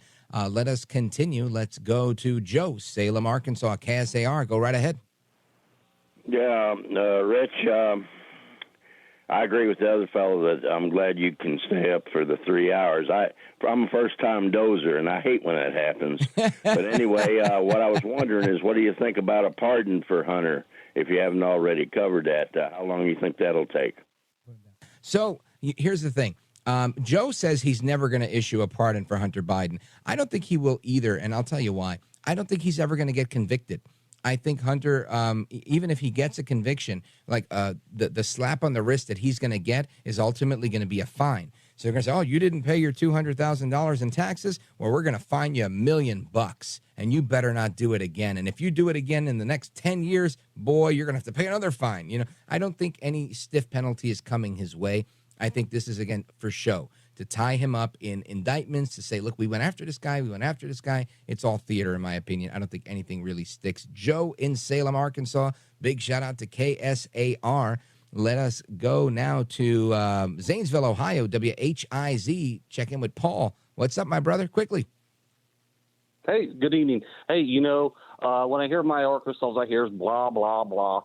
Now, I was in the grocery store the other day, and I had 4 or 5 guys that brought up like a carton and a half of food, and I'm watching them because I'm in the self-checkout. They're right behind me. They're not speaking English, so I'm kind of keeping my eye on them a little bit. And the one guy, he pulls out what's called an EBT card. Okay, I've seen him before. I worked in the drive-thru for 3 months when I need a little extra Christmas money about 3 or 4 years ago. And they used that. And that just looked kind of fishy to me. And that's just one of those things that makes you go, And if anybody thinks it's not coming to your hometown, you better beware, because it is. Yeah, you know what? Here's the story with that. I think you're right. I think 2 things are happening here. One, these guys might have come through the southern border. And if that's the case, they're giving them all sorts of freebies there. They want to hook them onto the welfare state. That's number one. Number 2 is they're trying to expand the welfare state everywhere through if it used to be that if you were very destitute, you could go to college for free. Now they're trying to expand that with student loan forgiveness, trying to make all sorts of things. They've tried to expand Medicaid. They've tried to expand EBT, food stamps, SNAP, all of these programs to make it even easier for people that have income to get them, because they want us dependent on the state. It's a Marxist move, and we shouldn't tolerate it. Big shout out to Frank in Evergreen, Paul in Boise, and everybody else out there. Hasta la próxima. Take care, good night, and God bless America. I'm Rich Valdez, and God willing, we're doing it again tomorrow.